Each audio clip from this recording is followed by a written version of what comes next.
Assalamualaikum warahmatullahi wabarakatuh.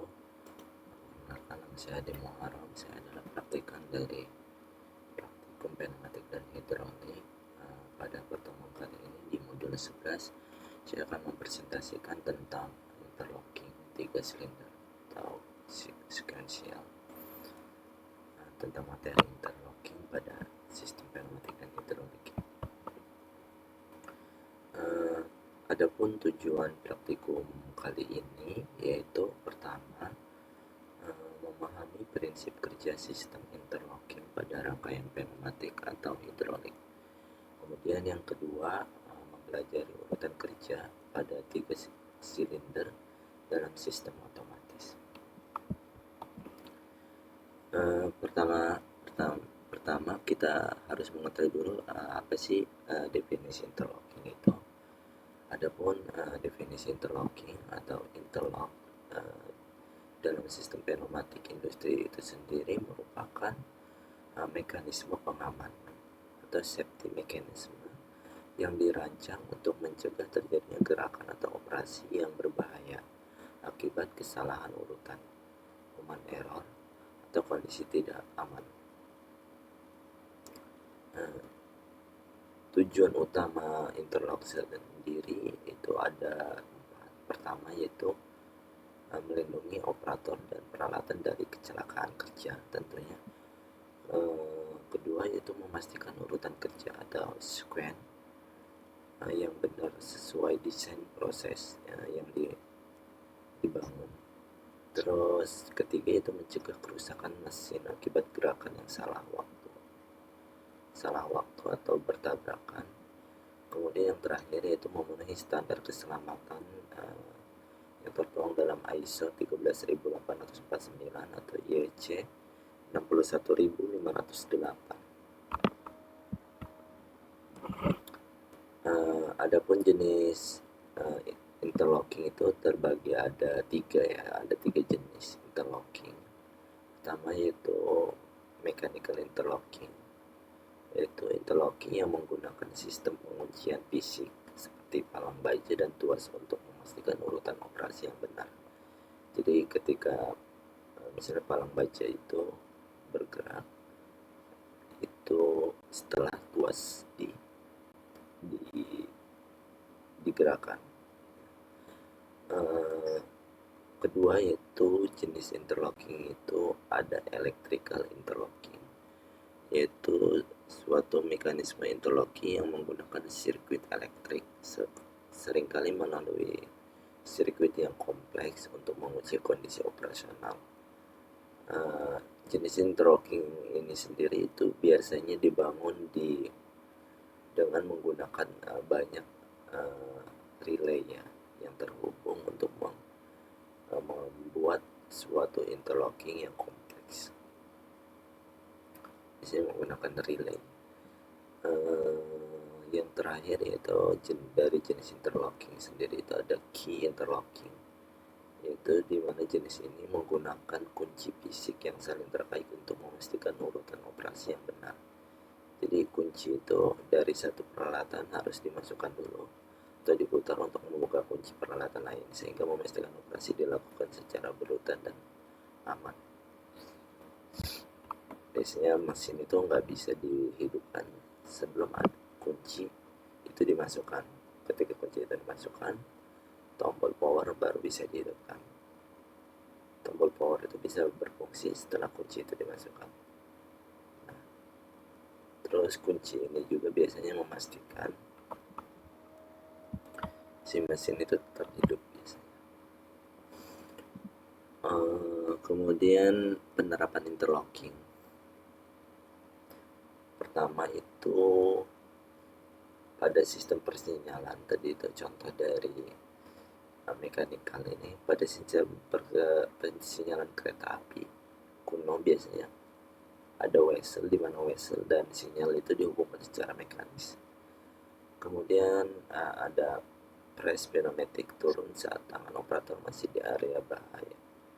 Ini bisa dibangun melalui tadi itu interlocking elektrikal. Jadi pada di area clean, jadi area kerja. Misalnya ada sistem pengepakan atau di situ ada mesin arm robot untuk yang bekerja. Biasanya di area clean itu ketika operator masuk itu ada sinyal masukan. Ketika operator masuk itu biasanya si arm robot atau proses atau mesin itu akan bergerak lambat atau bahkan mati ketika operator masuk di area itu, di area bahaya, agar mencegah terjadinya kecelakaan kerja tentunya di situ. Kemudian yang ketiga itu ada saat pintu akses harus dibuka dengan kunci yang terhubung dengan mesin, dan kunci tersebut hanya bisa dilepaskan setelah mesin berada dalam kondisi aman. Nah, ini yang saya tadi jelaskan ya, ketika ada mesin CNC misalnya, itu nggak bisa kita hidupkan sebelum kunci itu dimasukkan ke dalam lubang kunci, terus kita gerakan putar ke kanan, kemudian baru tombol power bisa berfungsi untuk menghidupkan mesin. Sebelum ada kunci, biasanya tombol power mau dipencet berapa kali pun tidak akan hidup. Dan kunci itu juga ketika CNC masih hidup, mesin CNC masih hidup misalnya, nggak bisa dicabut sebelum mesin itu benar-benar mati atau tombol power itu benar-benar off. Tombol off itu sudah dipencet itu, biasanya kuncinya belum bisa kita ambil. Itu salah satu proses interlocking juga. Kemudian yang terakhir itu penerapan interlocking itu pada dua silinder yang bergerak bersama dan bertabrakan. Ini menggunakan time interlocking, biasanya menggunakan waktu. Jadi biasanya ini dua silinder yang saling bergerak. Contohnya itu misalnya pada penerapan alat saya mungkin ya. Jadi ketika ada silinder yang bergerak, misalnya yang satu mungkin bergerakannya secara vertikal, yang satu secara horizontal. Dan yang satu mungkin ngepres secara vertikal, ini dia fungsinya untuk mengepres. Nah, ketika bergeraknya bersamaan, tentu ini akan merusak dua silinder tersebut ya. Makanya ada interlocking. Di sini ada time interlocking menggunakan fungsi time. Jadi ketika press misalnya yang vertikal masih bergerak, ini yang horizontal tentu nggak bergerak. Tapi ketika yang vertikal berhenti, maka yang horizontal ini, pneumatik atau silinder yang horizontal terus bergerak. Press, kemudian setelah press selesai baru ngeluarin barang. Itu penerapan dari interlocking supaya silinder ini tidak rusak ya, tentunya tujuannya. Kemudian kita langsung ke sini ke judulnya, itu interlocking 3 silinder pada atau sekuensial pada 3 silinder. Pada praktikum ini bertujuan untuk memperkenalkan dan melatih mahasiswa dalam memahami serta merancang sistem kontrol interlocking dengan 3 aktuator yang bekerja secara sekuensial atau berurutan. Sistem ini digunakan untuk mengatur urutan gerak 3 silinder agar bekerja sesuai logika yang ditentukan. Di sini ada tampilannya, ada ladder, screenshot dari ladder diagram PLC. Di sini saya akan menjelaskan setiap rangnya atau fungsi-fungsinya. Di sini pertama di alamat input 0.00 on itu sebagai push button ya, push button atau restart.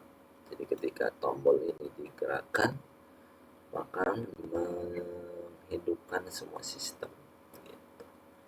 Di sini bisa alamat sistem dibuat di coil ya, sebagai alamat 0.00, terus dibuat latching. Jadi ketika tombol on ini ditekan, kemudian menghidupkan sistem atau output keluaran, terus di latching ya. Jadi ketika alamat ini hidup, di sini di latching supaya hidup terus gitu. Untuk PB ini, push button on ini, start ini kita menggunakan normally open, dan di sini ada inputan untuk push button off atau tombol stop ini di alamat 00,1 ini menggunakan normally close jenisnya ya.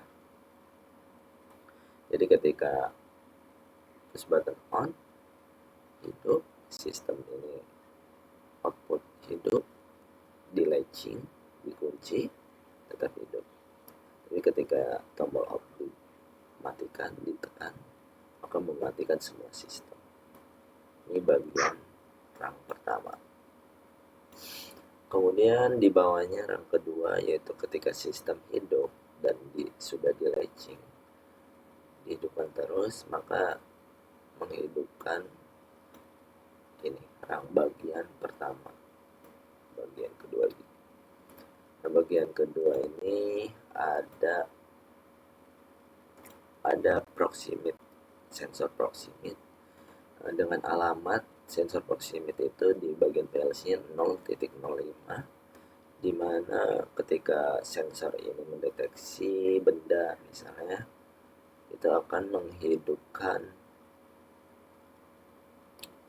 ini ya, coil ini yang beralamat 0.04 sebagai keluaran posisi. Jadi ini enggak terhubung kemana-mana, tapi nanti terhubungnya ke posisi. Apa itu posisi nanti dijelaskan di rang berikutnya, itu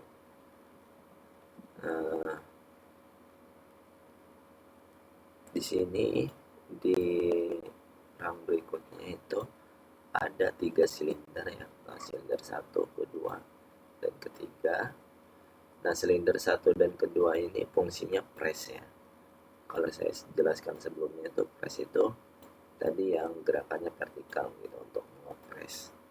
Sedangkan yang silinder ketiga ini mendorong, gerakannya horizontal untuk mendorong hasil dari pressan, misalnya hasil moldingan itu didorong.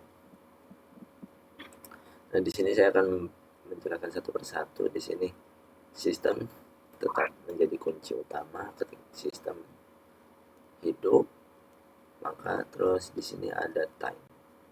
Ini titik kuncinya. Di sini interlocking ya. Di sini ada alamat time 002 tapi dia normally close.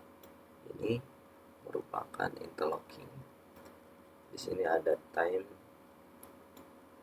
0,1, time is maju. Sedangkan di sini ada time 3, maju menggerakkan silinder dorong. Saya jelaskan di sini sistem ketika di rang 1 ini kan ada keluaran beralamat 0,04. Nah, sistem on di sini, terus ketika proximate mendeteksi men-on-kan juga si out posisi ini. Ketika out posisi misalnya si sensor mendeteksi on terus menghidupkan time yang beralamat 001, time S1 maju ini. Time S1 maju 20 detik, press silinder 1 press. Kemudian dan ini sama aja, hidup, time S1 hidup, out hidup dari tadi yang rang 1 tadi. Misalnya si sensor proximity itu mendeteksi time 1 tadi yang beramat 0001 ini sudah selesai, maka time 001 time 2 ini 001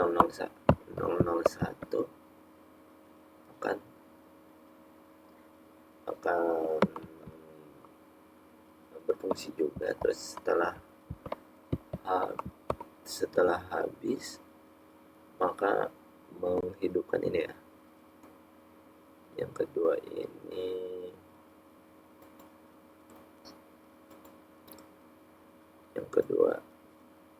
bagian bunyi, menghidupkan bagian silinder kedua, itu time 01 yang alamat ini. Kemudian ini bagian yang kelima, rang kelima, sistem hidup time S2, atau tadi silinder kedua sudah maju ya, atau ini sudah selesai, sini udah hidup, ini hidup, maka time 02 itu berjalan.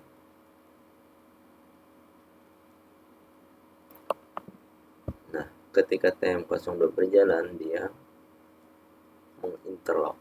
Jadi tadi kan prosesnya ini hidup, time 1 hidup 20 detik, press, silinder 1 ngepress 20 detik, terus 20 detik kemudian silinder 2 juga press. Tapi ketika ketika habis 20 detik dari time 01 ini, maka menghidupkan time 02, menghidupkan time 02 ini 23, time mundur. Jadi ketika T1 T2 ini hidup, maka yang silinder 1 2 ini kemudian kembali lagi mundur. Kemudian setelah time mundur selesai, ini kuncinya, time mundur, kemudian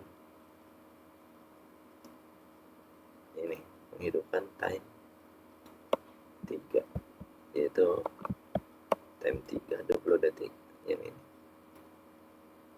time 3 menghidupkan silinder ketiga.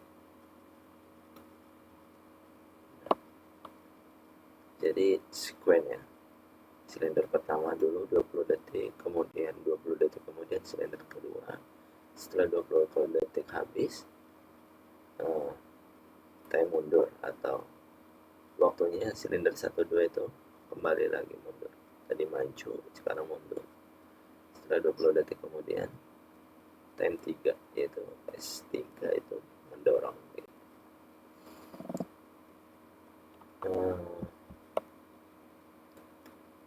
Mungkin sampai sini paham ya. Jadi gerakan dari interlocking itu kuncinya di sini, di time 02 ini.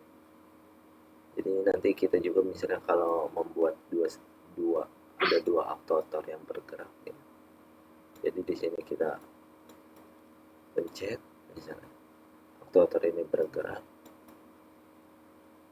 Nah, aktuator ini bisa nggak bergeraknya itu harus bergeraknya ini, misalnya aktuator kedua ini bergerak setelah aktuator 1 bergerak, seperti inilah.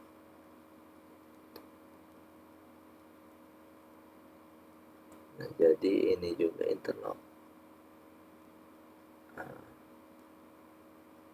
Nggak mungkin dua aktuator silinder 1 2 ini bergerak secara bersamaan, misalnya bersamaan ya.